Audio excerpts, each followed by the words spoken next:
और यहाँ के जो मीडिया के सब लोग हैं वो बड़ी हमको भी यहाँ तक पहुँचाने में इन्हीं लोगों का हाथ है। जब हम कुछ भी नहीं थे तब ये सारे लोगों ने हमारे गार्जियन बनकर हमको कोऑपरेट किया और अपने अखबार में हमारा न्यूज और हमारी अच्छाइयों को छापने का काम किया, जिसका नतीजा हुआ कि आपका बेटा, आपका भाई संघर्ष करके अपनी मां को प्रमुख पद पर कुर्सी पर बैठाने का काम किया।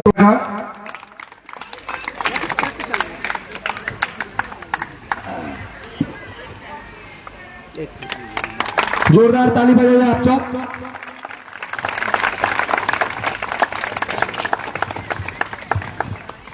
इसके बाद संजय सिंह जो दाऊदपुर से चल के आए हैं, बहुत बहुत धन्यवाद। इसके बाद बाबा रहुआ मंच पाई। बाबा सब लोग हमेशा हमारा साथ रहेला। हमने के 6 तारीख के जौन विद्यारवा से शुरू हो रहे, तो सर को मैं बताना चाहूंगा कि यही सभी लोग जो थे, बड़ी बड़ी फोटो, बड़ी बड़ी न्यूज़ें हम लोगों को बनाए थे बाबा।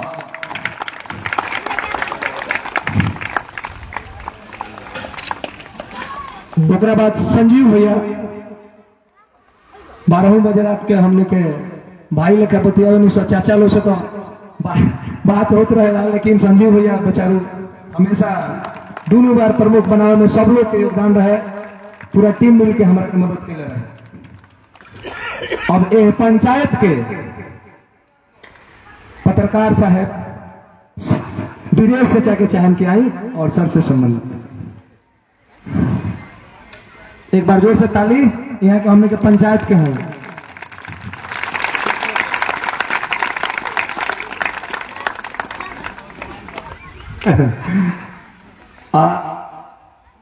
इसके बाद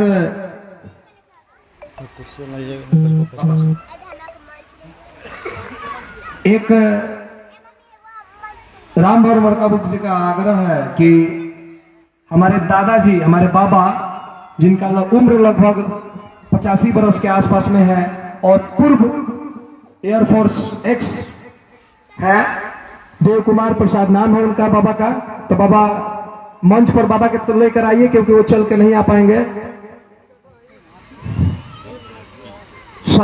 सर वहीं आकर आपको सम्मानित करेंगे। पूर्व एयरफोर्स सैनिक हैं।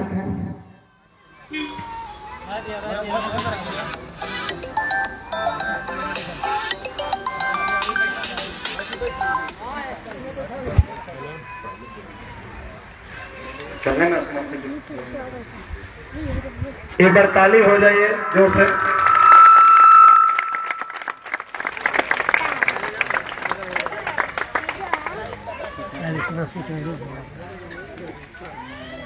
बाबा चिरत नो बाबा के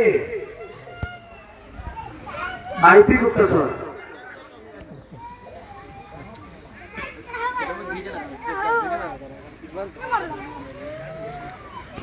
अब समय बहुत कम है। हाँ तेरे संतान है, आईपी गुप्ता जिंदाबाद, आईपी गुप्ता जिंदाबाद, बहुत बहुत धन्यवाद। मंच पे बैठे हमारे सभी सम्मानित साथियों, मेरी माताएं, बहनें, मेरे भाइयों, बुजुर्गों।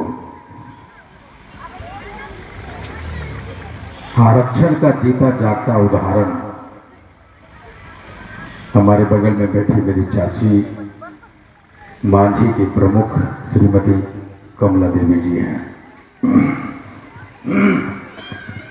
अब अगली बार जब चुनाव होगा प्रमुख का, जब हमारे पास आरक्षण नहीं है तो ये उसमें चुनाव नहीं लड़ सकते।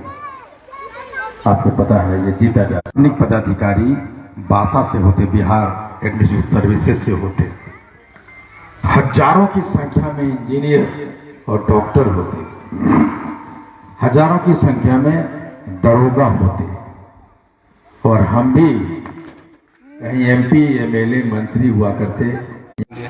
और आदरणीय सूरज भान सिंह जी हमारे घर आए, हम रामविलास पासवान जी से मिलने दिल्ली गए। तो रामविलास पासवान जी ने एक बात उन्होंने कही थी, और उन्होंने कहा था कि आईपी गुप्ता जी, आप जो क्लेम करते हैं कि आप 80 लाख हैं, ये मुझे मालूम है कि गांव-गांव के चप्पे-चप्पे में पान समाज है, ताकि तदवा के लोग हैं। हमें पता है, हम राजनीतिक लोगों को पता है।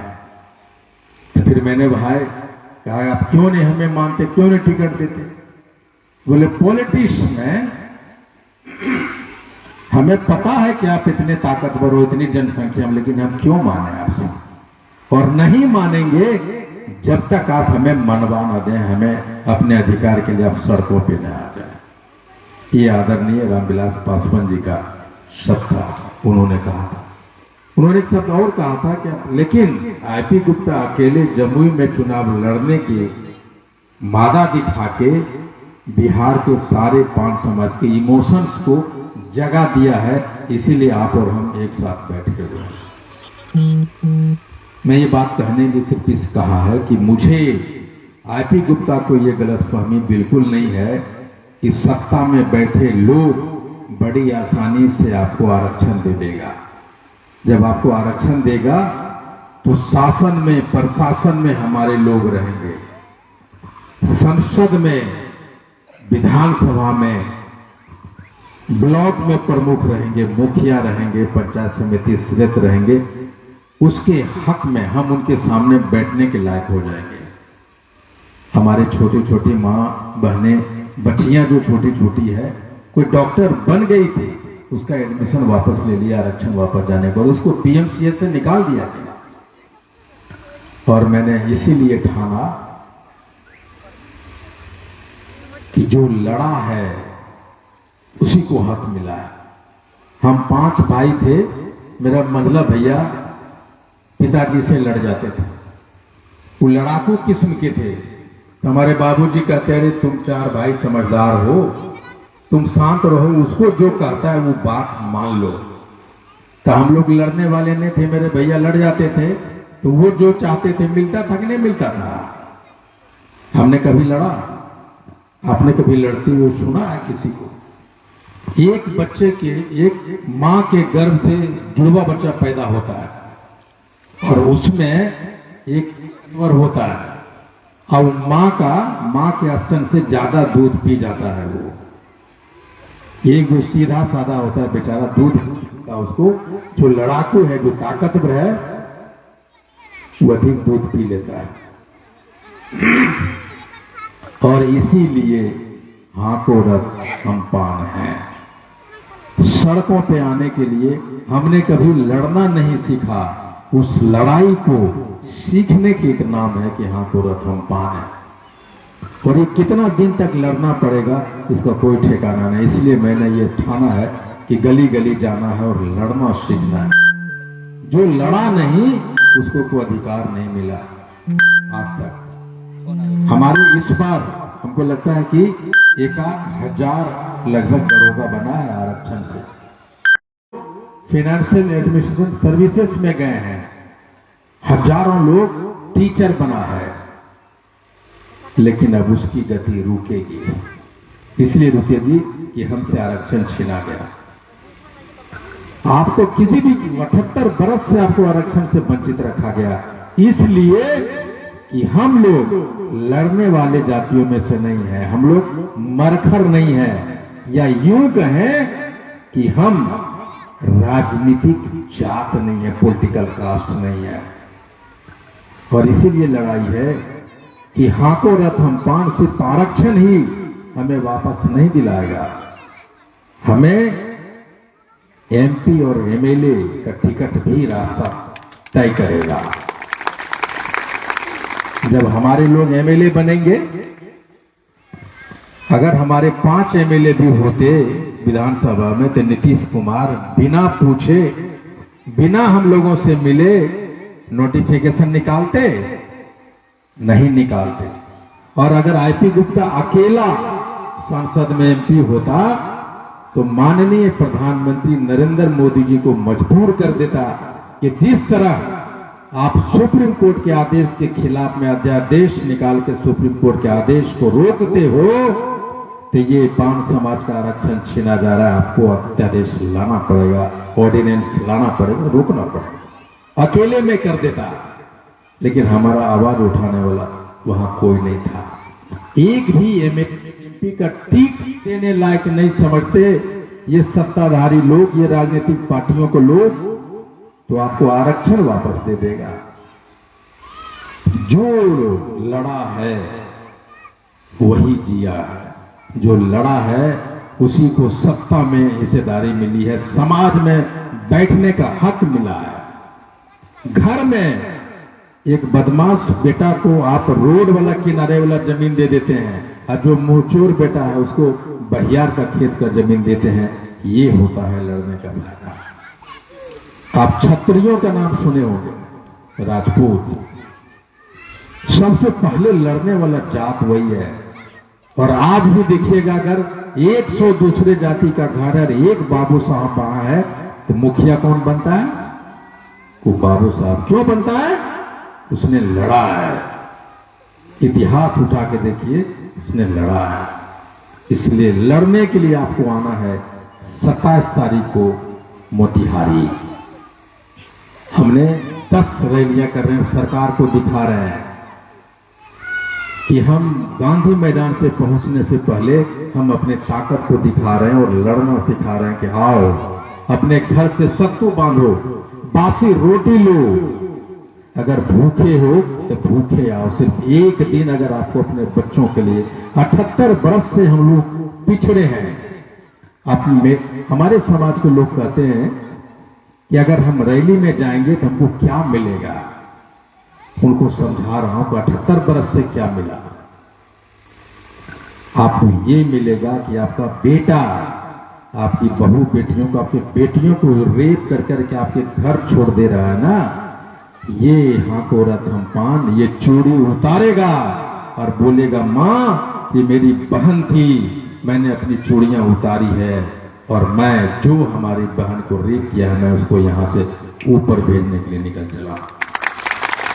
तो हाको रथम पान है आत्मरक्षा का भी, और एक चूड़ी उतारने का, मर्दानगी बनने का भी नाम है हाको रथम पान है। फूलपरास में, मधुबनी में, सीतामढ़ी में, बांका में, जमुई में हमारी बच्चियों का गलती सिर्फ ये होता है कि वो खूबसूरत होती है। दूसरी गलती ये होता है कि उसका बाप दिल्ली में, चेन्नई में, मद्रास में, पता नहीं कहां कहां काम कर रहा होता है, और वो अपने लाचार मां के साथ अपने इज्जत को बचाते घर में डूबका रहता है, और उसी का फायदा उठा के गांव के वो दबंग हमारे रात में घर में घुसता है, मेरी बहन को रेप करता है। जब रेप होता है उसका, सीतामढ़ी में भी हुआ है, समस्तीपुर में, लेकिन एक भी दिन पान समाज का लोग थाना नहीं घेरा, एक भी लोग रोड जाम नहीं किया, डीएम को नहीं घेरा। क्यों? क्योंकि हमारे पूर्वजों ने, हमारे नेताओं ने अपनी चूड़ियां उतारी और हमें पहना दी कि बेटा ये चूड़ियां को संभाल के रखना। उसी चूड़ी को उतारने का नाम है हाको रथम पान है। आप सब 3 दिन छठ पूजा करते हैं ना, आप लोग, सारे लोग छठ पूजा करते हैं।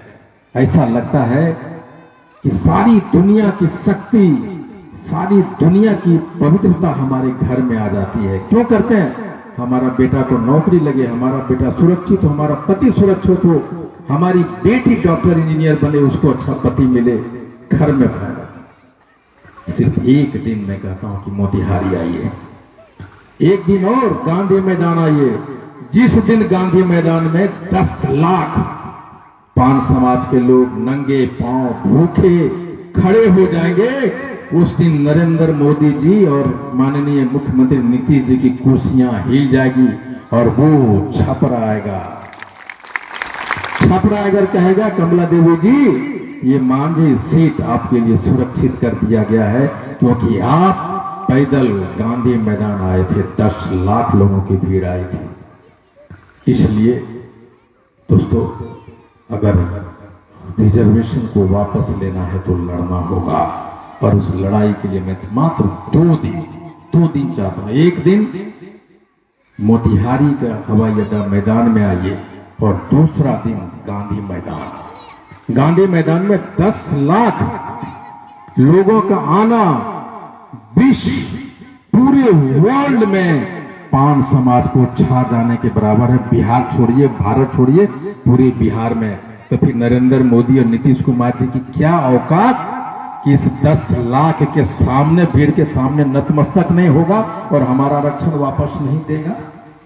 वो 10 लाख भीड़ सिर्फ आरक्षण नहीं देगा, आपको 10 टिकट देगा पान समाज को, जो हमारा भाई सांसद में जाएगा, विधानसभा में जाएगा और मुख्यमंत्री और प्रधानमंत्री के कलेजे पे वोटों की ताकत से गरजेगा, कहेगा मुख्यमंत्री जी आ गया हूं पान समाजों में। आप क्या कानून बना रहे हैं हमारे लोगों के लिए, दिखाइए तो।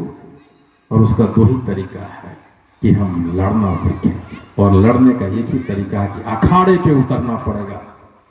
हम दूध, दही, मक्खन पूरा खा के लंगोटा पहन के छत पे चढ़ते, देखो आईपी गुप्ता इतना ताकतवर, लेकिन तू भी कभी छत से नीचे उतर के मैदान पे लड़ा है? लड़ो। जिस दिन लड़ना सीख जाओगे वो दिन सामने वाला भी तुम्हारे हक को मारने से 10 बार सोचे। एक छोटा सा छोड़ दो भाई, एक छोटी सी कहानी कह के मैं अपनी खत्म कर।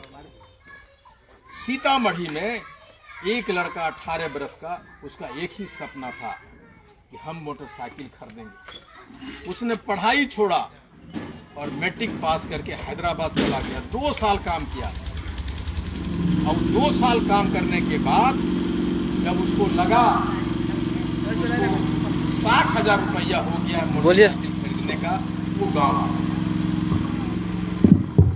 वो गांव आ गया और ये अपने सपना को पीछा करने के लिए रोज नहाता, खाता, गाड़ी में पेट्रोल भराता और वो घूमता कहां? सीतामढ़ी में। रोज 2 महीना के बाद एक गति से चलाता हुआ मोटरसाइकिल एक दरोगा के सामने से गुजरता है और उसकी मोटरसाइकिल दरोगा थाना में उठा के लेके चला जाता है। 2 महीना हो गया उस लड़का का, उसको नींद नहीं आया, रोता रहा और एक भी सीतामढ़ी में वैसा मर्द पैदा न हुआ कि जाके दरोगा से बोल सके कि इसका मोटरसाइकिल छोड़ो। कहीं से उसका नंबर मुझे मिला, मैंने दरोगा को कॉल लगाया, उसकी गाड़ी छूट गई, उसकी मोटरसाइकिल छूट गई। ये बड़ी बात नहीं है, उसका मोटरसाइकिल छूट गया। बात ये है कि उसी सीतामढ़ी में 150 किलोमीटर प्रति घंटा की रफ्तार से कोई पान समाज का बच्चा मोटरसाइकिल चलाता जाएगा और दरोगा वहां खड़ा होकर कहेगा इसको टच मत करो, ये पान समाज का बच्चा है। उसी दिन को लाने का नाम है हाथों रथ। बहुत बहुत धन्यवाद। Thank you very much.